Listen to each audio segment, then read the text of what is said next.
Halo sobatku, selamat datang di channel Sobat Movie. Tempatnya review film paling asik dan menarik buat sobatku semua.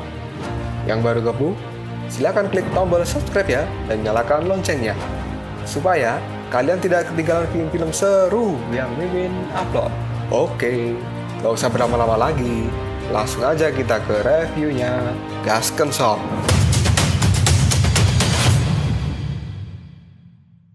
Hey, oke, sobatku terkeren, terkecil, terbaik, tersemuanya. Kita masih bersama Sobat Movie, channel alur cerita terasik sepanjang masa. Oke, kita lanjut bahas chapter 12. Nggak usah caci shot banyak bacot, kita langsung masuk aja ke pembahasan. Sun Wukong yang sudah berada di belakang bayangannya, kali ini mengatakan pada bayangannya bahwa selama ini bayangannya telah tinggal bersama dia dan telah berjuang bersamanya selama bertahun-tahun. Dan untuk kali ini, Sun Wukong meminta pada bayangannya bahwa dia akan berdiri di belakangnya dan akan menjaga bayangannya ini. Kata-kata dari Sun Wukong itu membuat bayangannya sendiri menjadi terkejut dengan apa yang dimaksud oleh Sun Wukong. Sun Wukong masih saja tetap berkata, "Aku dan kamu tidak ada bedanya sama sekali. Kamu sudah tahu pengalaman dari masa laluku. Dan kita berdua adalah sama. Ayo, mari berjuang bersamaku." Sun Wukong mengatakan hal itu sambil mengulurkan tangannya pada bayangan itu. Bayangan dari Sun Wukong tiba-tiba terdiam dan dia pun langsung menghilang. Kemudian bayangan dari Sun Wukong pun kembali pada tubuh Sun Wukong. Dan saat ini, bayangannya benar-benar menyatu dengan Sun Wukong kembali. Sun Wukong yang melihat bayangannya telah kembali pada dirinya, dia pun berkata, "Aku dapat mengambil kembali bayanganku. Lalu aku akan mengambil kembali Subaji dan juga Shaobuqing. Kita berpindah ke dunia manusia." Pada saat ini, seorang pria misterius keluar dari dalam semak-semak. Pria misterius itu pun melihat Kijang, lalu berlari untuk menangkapnya. Dan benar saja, Kijang itu pun langsung dirangkul oleh pria misterius itu. Sang pria pun membuka mulutnya, dan kini Kijang itu pun berdarah. Lalu kaki dari Kijang pun patah, dan pria itu membawa kaki dari Kijang ke hadapan Bailang dan Biksu Tong. Bailang yang melihat pria misterius itu datang menghampiri dirinya, kali ini Bailang menjadi waspada. Sang pria misterius itu tiba-tiba melemparkan daging Kijang yang baru saja dipotongnya. Sambil melempar daging itu, sang pria mengatakan, "Ini untukmu." Bailang pun mendekat pada daging itu, lalu dia mengendusnya, dan sang pria misterius mengelus kepala Bailang lalu mengatakan, "Makanlah itu serigala putih." Dan Bailang pun kini memakan daging yang diberikan oleh pria misterius. Sang pria pun lalu berjalan ke hadapan dari Biksu Tong yang masih terkapar di tanah. Pria itu langsung membopong sang biksu di pangkuannya. Kemudian pria itu memberikan buah-buahan pada Biksu Tong. Dia pun mengatakan, "Tuanku, buah-buahan ini untuk Anda. Minumlah airnya agar kamu tidak kehausan." Dan kini buah-buahan yang berada di tangan pria itu diremas sampai mengeluarkan air dan diminum oleh Biksu Tong. Setelah memakan daging yang diberikan oleh pria misterius, Bailang pun kini mendekati pria itu dan dia langsung menjilati sang pria. Karena Bailang menganggap bahwa pria misterius itu adalah orang yang baik. Dari dalam hotel Biksu Tong, Baisi dan Putri Tengkorak Putih mengamati pria misterius yang memberikan buah dan daging pada Bailang. Lalu Baisi bertanya pada Putri Tengkorak Putih, "Kakak, siapa orang ini?" Putri Tengkorak Putih pun menjawab perkataan dari Baisi, "Hei Baisi, apakah kamu tidak mengenalinya? Bukankah dia adalah singa kecil yang keluar dari dalam tubuh Bailang itu?" Baisi pun terkejut lalu mengatakan, "Masa dia singa kecil itu?" Bailang pun kali ini menjilati pria misterius itu yang ternyata dia adalah singa kecil yang telah merasuki Bailang. Melihat mereka berdua sedang bermain bersama, Putri Tengkorak Putih kali ini mengatakan, "Ini tidak buruk. Sepertinya ruh singa kecil itu telah menemukan tubuh fisik yang cocok dan digunakan sebagai tubuhnya." Kemudian Baisi menjawabnya, "Dunia ini memang tidak dapat diprediksi. Ternyata singa kecil saat ini telah mendapatkan kepercayaan dari Bailang. Dan mereka berdua sekarang berteman. Hubungan semacam ini tidak bisa diatur dengan sengaja. Semua ini hanya bisa diatur oleh takdir. Karena segala sesuatu di dunia ini adalah kehendak dari takdir itu sendiri." Kita berpindah ke alam baka. Sun Wukong yang telah berjanji akan menemukan Baji dan Shaobuqing di tempat ini, dia pun kali ini sampai di depan kolam darah. Dan di kolam darah itu terdapat 2 jiwa yang tersegel.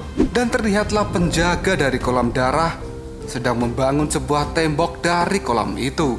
Dua jiwa yang berada di tengah-tengah kolam darah itu ternyata adalah jiwa dari Subaji dan juga Shaowuqing. Sun Wukong yang melihat dua jiwa adiknya tersegel di tempat itu, dirinya tidak akan membiarkan Shaowuqing dan Subaji lama-lama berada di kolam darah. Sun Wukong pun lalu melompat dan dia akan mengambil jiwa dari Shaowuqing dan juga Subaji.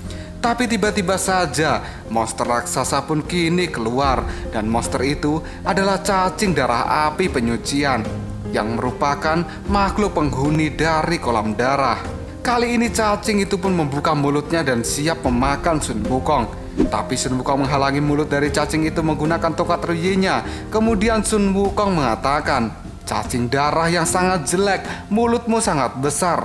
Bukan hanya nafasmu saja yang sangat besar, tapi kekuatanmu aku juga merasakan begitu kuat." Cacing darah itu pun saat ini mendorong Sun Wukong dan benar-benar akan menggigitnya. Dan kini serangan yang dilakukan cacing darah pada Sun Wukong menghancurkan dinding dari kolam darah. Sampai-sampai dua orang yang tadi membangun tembok kolam darah terpental akibat serangan yang dilakukan oleh cacing darah ini. Tapi Sun Wukong tidak akan membiarkan dirinya dimakan begitu saja oleh cacing darah. Penjaga kolam darah yang terjatuh dan menyentuh tanah, kali ini dia menjadi sebuah pohon. Dan dengan cepat, pohon itu pun tumbuh menjadi besar dan sangat berbahaya karena akar-akarnya bisa menangkap Sun Wukong kapan saja. Dan kali ini, Sun Wukong pun merasa dirinya sudah terjebak di antara pohon dan cacing darah yang berada di depannya sambil membuka mulut. Tapi Sun Wukong masih saja terus menghindar. Dan kini tubuh dari Sun Wukong akan menyentuh tanah di dekat kolam darah itu. Dan ini sangat berbahaya. Tapi tiba-tiba saja sebelum tubuh dari Sun Wukong menyentuh tanah dan berubah menjadi pohon, ada seseorang yang menyelamatkan Sun Wukong dari tempat itu. Yang ternyata itu adalah Zhu Guanyi. Sun Wukong yang mendapat pertolongan dari Zhu Guanyi, dia langsung menyapanya. "Hei temanku Zhu Guanyi, apakah itu dirimu?" Zhu Guanyi pun menjawab perkata dari Sun Wukong. "Hei Sun Wukong, itu adalah jiwa yang mati. Mereka masih memiliki keinginan yang belum terselesaikan. Dan jiwa mereka telah terjebak dengan urusan dunia yang belum selesai. Jadi ketika aku datang ke neraka ini, aku pergi untuk mengurus mereka. Dan kini terlihatlah tanah di dekat kolam darah menumbuhkan pohon yang besar dan banyak. Dan pohon-pohon itu berasal dari jiwa manusia." Sun Wukong pun lalu bertanya pada Zhu Guanyi, "Lalu apa yang terjadi ketika mereka menjadi pohon?" Zhu Guanyi yang menolong Sun Wukong sambil menghindar dari serangan dari cacing darah, Zhu Guanyi pun menjelaskan, ketika mereka sudah melepaskan kerinduan pada dunia, maka suatu hari nanti mereka akan hanyut dan terbakar dalam perlahan. Sun Wukong, barusan kamu telah mengalami bahaya yang besar. Apabila kamu tadi menyentuh tanah, maka kamu akan berubah menjadi pohon itu. Dan kamu akan berada di tempat itu selama 100 tahun. Kamu hanya akan menjadi sebuah pohon tua di dekat kolam darah ini. Dengan pukulan telapak tangannya, Zhu Guanyi pun kali ini menghancurkan cacing darah yang akan menyerangnya. Lalu Zhu Guanyi berkata pada Sun Wukong, "Hei Sun Wukong, serahkan cacing ini padaku. Dan kamu pergi untuk menyelamatkan adik-adikmu." Sun Wukong yang tidak menyia-nyiakan waktu, kali ini dia pun langsung terbang untuk mengambil jiwa dari Shaowuqing dan juga Subaji. Pada saat Sun Wukong akan mendekati jiwa dari Shaowuqing dan juga Subaji, ternyata di kolam darah itu masih banyak cacing darah yang siap menyerang mereka. Tapi Zhu Guanyi akan melindungi Sun Wukong dari belakang. Dua makhluk kecil yang berwarna biru dan merah. Saat ini mereka melapor pada tuannya. Dan ternyata mereka melapor pada Raja Bang Luo dan Raja Tangan Delapan. Raja Kuil Putih Yasa yang melihat makhluk kecil itu datang pada mereka, dia pun mengatakan, "Sepertinya kita telah ketahuan." Kemudian Raja Bang Luo juga berkata, "Aku telah mengejarnya begitu lama. Orang ini ternyata telah bersembunyi dengan baik." Dan Raja Tangan Delapan juga menjawabnya, "Zhu Guanyi, akhirnya kamu muncul juga. Kita harus berterima kasih pada Raja Kera karena telah membuat Zhu Guanyi keluar dari persembunyiannya." Setelah berkata seperti itu, Raja Tangan Delapan pun kini akan keluar untuk menghadapi Zhu Guanyi dan Sun Wukong. Kemudian Raja Bang Luo kali ini mengatakan, Raja Tangan 8, akhirnya kamu akan bertarung melawan Zhu Kuanyi sebagai pertarungan terakhir. Sambil terbang, Raja Tangan 8 menjawabnya, ini bukan pertarungan, tapi ini hanya duel kecil. Karena aku yang akan memenangkan hal ini. Melihat Raja Tangan 8 sudah muncul, Zhu Kuanyi pun berteriak, dasar kau pengkhianat.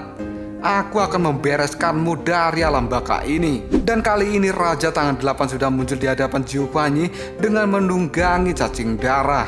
Dia pun sudah bersiap akan mengeluarkan serangan pada Zhu Kuanyi. Dan akhirnya duel dari mereka berdua pun dimulai. Raja Tangan 8 telah melakukan tinjuannya yang ditahan oleh Zhu Kuanyi. Lalu apakah yang akan terjadi selanjutnya? Siapakah yang akan memenangkan duel antara Raja Alam Baka ini? Jika kalian penasaran, tunggu aja jawabannya di next video. Koprol Sob. Tetap stay di channel Sobat Movie dan jangan lupa klik subscribe, like, dan share ke teman-temanmu agar channel ini dapat berkembang dan menghibur kalian semua. See you next tomorrow. Bye-bye.